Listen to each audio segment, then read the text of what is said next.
So first thing we're gonna do here, Danny, is once we get rolling, is we're gonna do a little sound cue. So Okay. once we know we're up to speed, we're good. You gotta do it in front of Oh, you okay, know, right. louder. Oh, come on. There you go. Okay. All right, so it's just you and I talking. Yep. Don't worry about the cameras.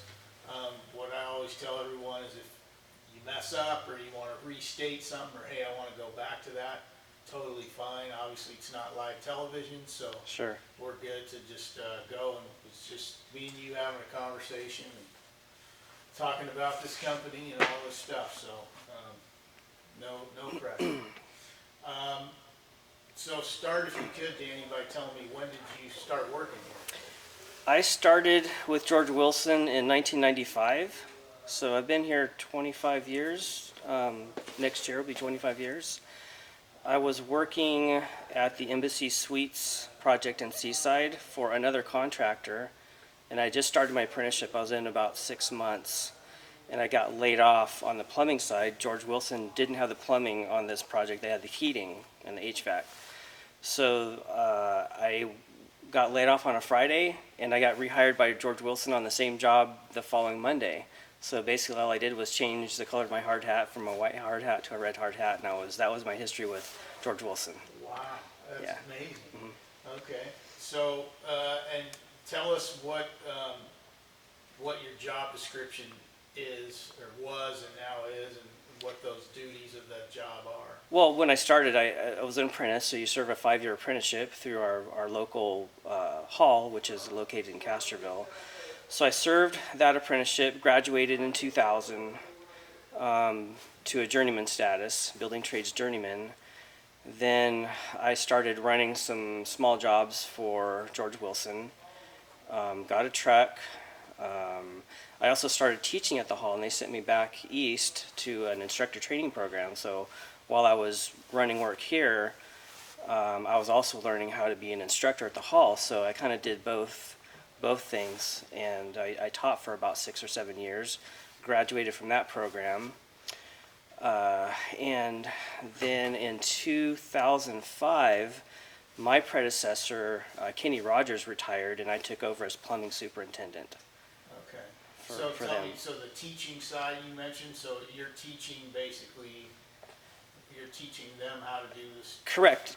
New apprentices coming up, I would be teaching them whatever classes were assigned to me to teach, which at the time I felt completely inadequate because I was like, look, I just learned this stuff, and now I'm expected to be teaching new guys coming along. So I would teach code, I would teach drainage, water, steam, hydronics, whatever I could, and I was learning at the same time they were learning because wow, if I gotta teach these guys, I better know what I'm talking about, or at least make an attempt at it. Right. So I really kind of dug in and on my own and tried to really be that instructor, be a teacher to those new guys coming up. Okay. And take me through a typical day or a typical project for you in terms of what steps you have to take or what you have to do, everything that it entails. As a superintendent, Mm-hmm. okay, so I usually get to the shop between 4:30 and 4:45 a.m. I'm the first one here. The most important job is to get the coffee pot warmed up. So there's coffee for the guys. And it's kind of my time just to have my quiet time for about an hour or so, hopefully, to get mentally prepared for the day, to check job schedules for the guys. I have about 25 guys that I need to make sure that they have jobs to go to. And if there isn't a place for them to go to, I need to either tell them to stay home or try and find another place for them. So that's kind of my time in the morning. Guys will start rolling in anywhere from 5:30 to 6 a.m. And we start going over any particular problems. And all my foremen there's plenty of problems in construction. So it's going over the previous day or the previous week, and just trying to help them as much as I can to get them through the day and get them through the next week, and try and answer any questions that they have regarding job schedules, regarding submittals, regarding conflicts on the job, whatever it is. I'm just there to do whatever needs to be done. And that can also be said for the rest of the front office as well. I just the rest of my day is pretty much just trying to put out fires and assist anybody however I can. So you're now in charge of guys that are doing the job that you used to do?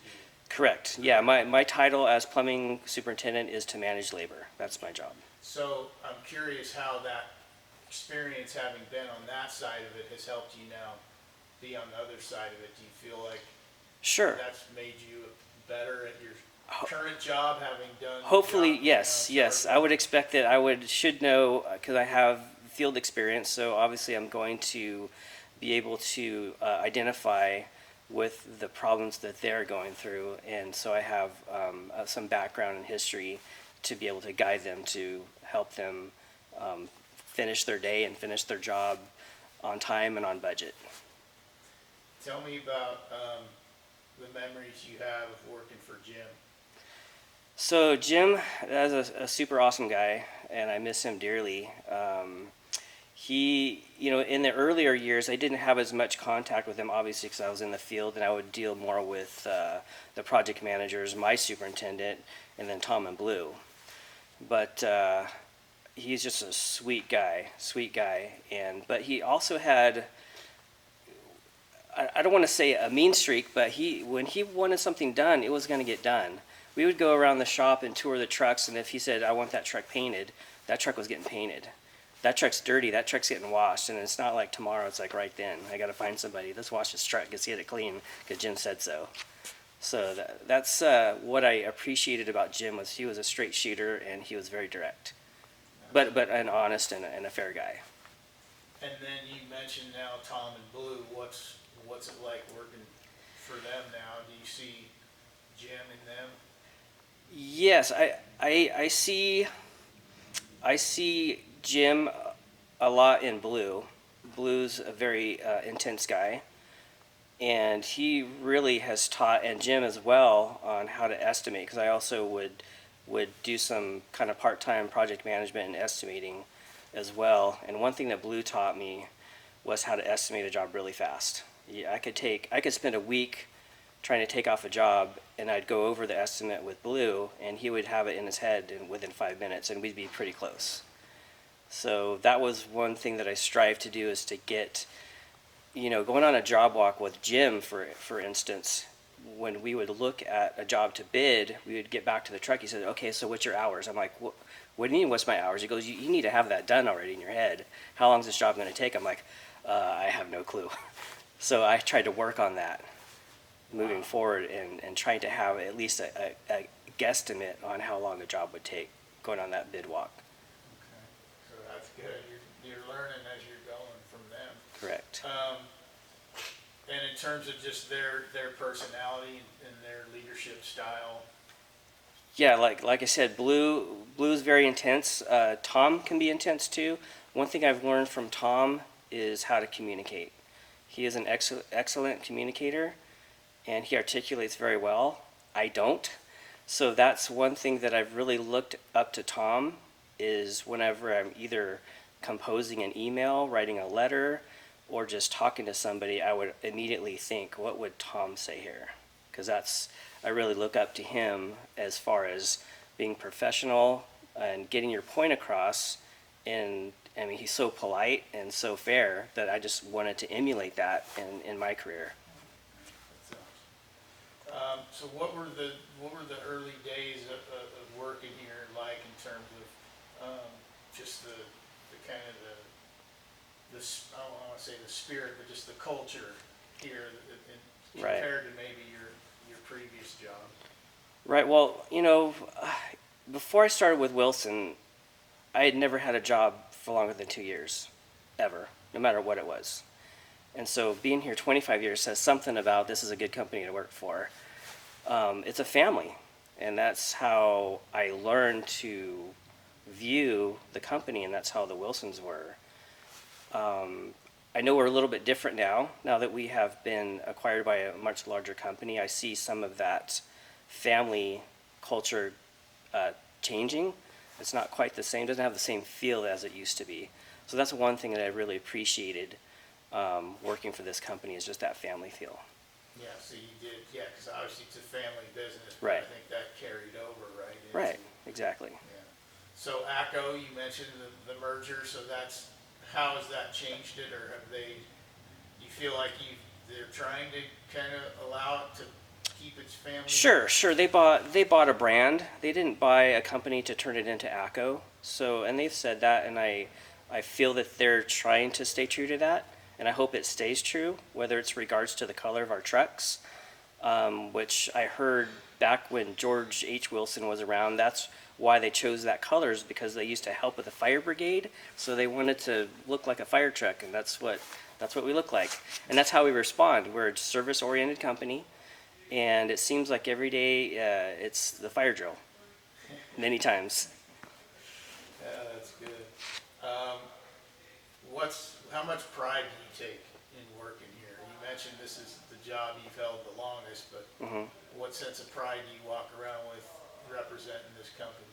Well, I feel like I'm a represent. Each one of us is a representative, and I know Tom said it multiple times. If it's regarding the job itself, if it's regarding safety, we're each accountable. We're each our own. Even if there's an apprentice, we're still accountable in our own right to make sure that what we're doing is a quality product, and we're installing it in a quality manner. And that's one thing that has been drilled into me is even if we tank a job, if we lose our rear ends on a job, we are going to complete that job, and it's going to be a quality product. So hopefully, over the years, and obviously we've done well, but there's always a job that doesn't go so well, but we still finish it with pride. When you hear George H. Wilson, what do you think of? What comes to mind? Well, like I said, it's a brand, and I didn't grow up in Santa Cruz, but I've spent most of my adult life in Santa Cruz. When I go to see my doctor, when I go to see my optometrist, I have my Wilson shirt on. They're like, "Oh, you work for Wilson," and they'll have a story. It seems like everybody I run into, they see that name has a story. Oh, my husband used to work for them. Oh, they worked on my house. They fixed my water leak, my sewer problem. So I feel an immense sense of pride just having that name on my shirt and handing out a business card, definitely.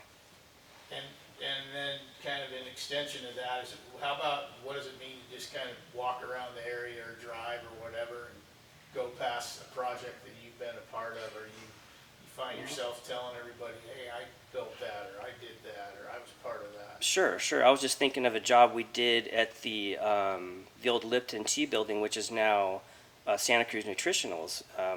I was a second-year apprentice when we did that job 20-something years ago, and we still do work there today, and I go around and see stuff that's still together and is still holding pressure, and I'm like, yeah, I did that one. I was part of that. And so I do feel an immense sense of pride by looking at past projects that we do. And like I mentioned before, the quality that we try to provide is shown 20 years later that the systems are still operating. Is there a project in particular you look back on with sort of satisfaction because it had a particular challenge or just something extra you had to overcome to finish it? Well, it was that same job site, that Santa Cruz Nutritionals, because it was a process food system where it was all stainless steel and it was double contained. So what they would do is they make gummy bears. So they would have the product, whether it was cornstarch or they used to do carob and chocolate, but that was the carrier line. Well, the jacketed line was also stainless steel, and it had hot water running through this jacket to keep the product liquid so it would actually pump. And so it was extremely difficult to figure out because we had to custom fabricate all of the fittings and all of the pipe through this hundreds and hundreds of feet of piping of 4-inch and 6-inch stainless steel. Mitered 90s. I had 2 welders working for me, and I was cutting on this bandsaw that it might be around here somewhere. I had to figure out how to miter the fittings to where the carrier pipe fit inside of the jacketed pipe.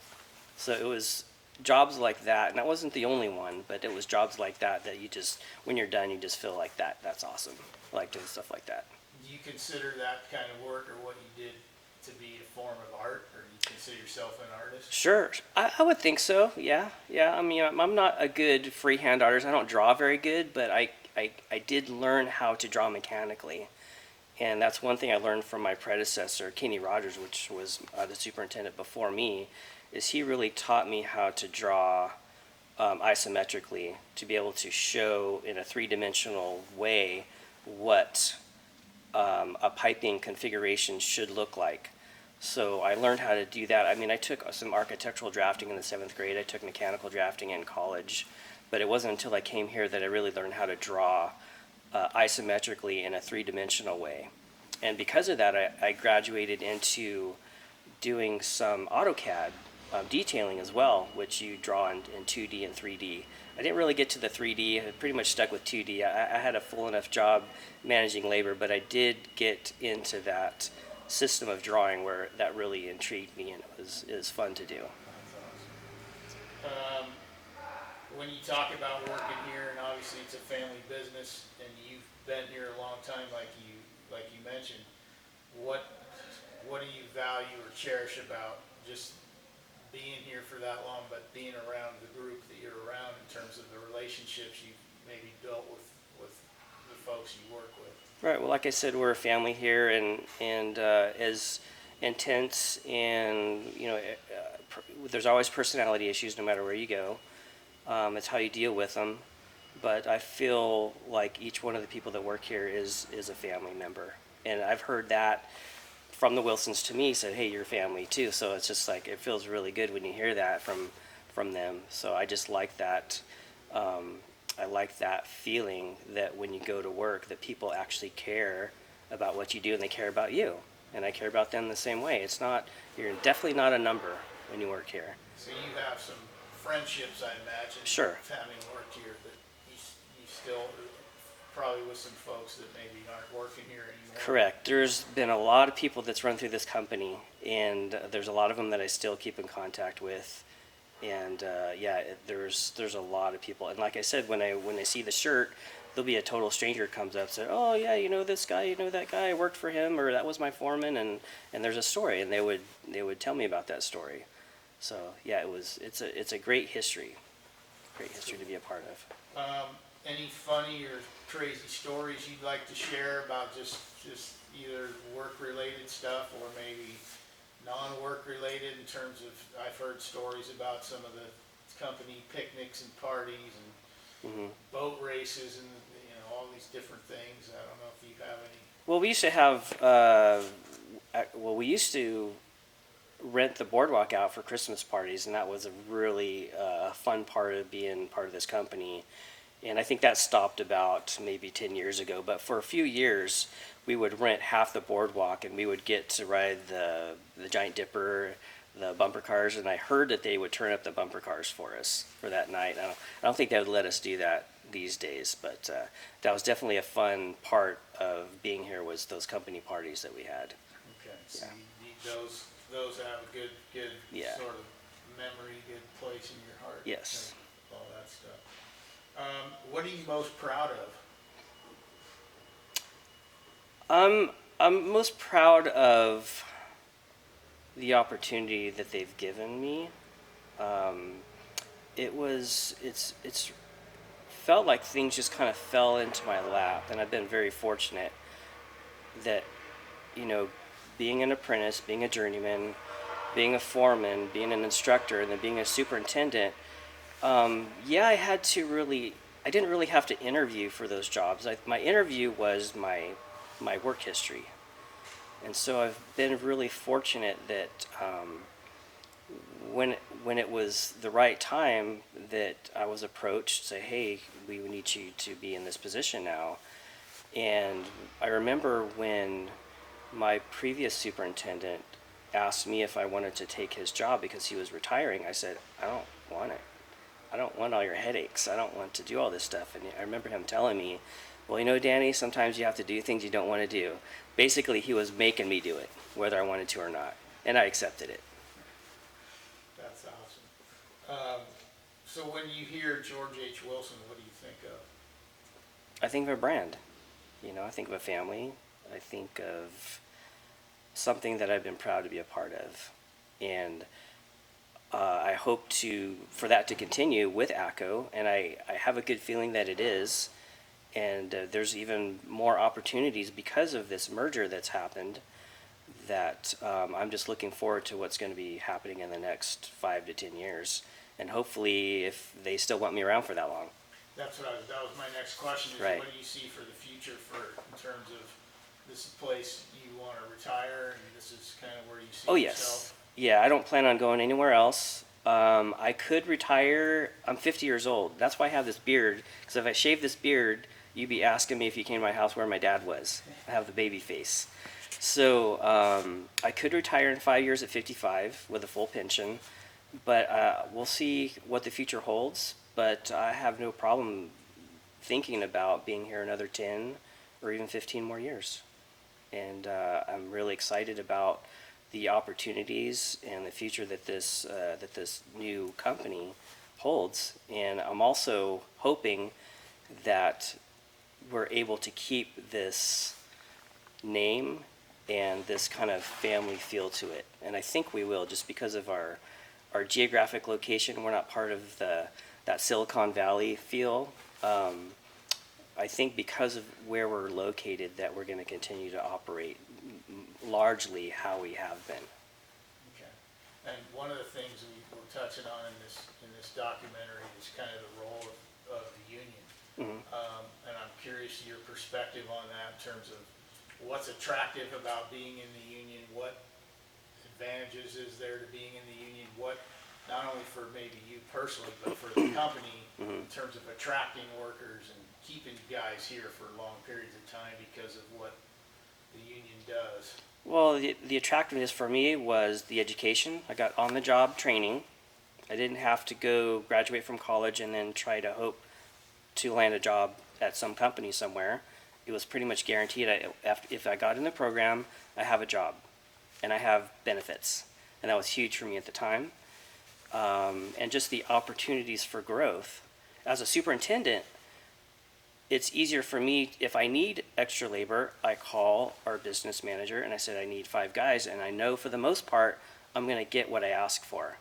And if we're not able to get the help that we need locally, they start calling around to our sister locals, and I've gotten really good help from Fresno and from sometimes even out of state. Whether it's a welder, I need 2 welders, I need 5 welders, I need 10 welders in 2 weeks, and I get them. If we were a non-union company, that would be I wouldn't even know how to go about that. You put an ad in the paper and say, I need 10 welders that have certified papers to do this project. So that's the attractiveness to me, is that I can get qualified help when I need it to be able to rise up and to these jobs that come in. Because now that we're ACO, there's a lot more power, we call it horsepower now, behind us, that we could get a lot of big projects, and I have to be able to man them. That's my job, is to be able to get the guys on the job that are trained already.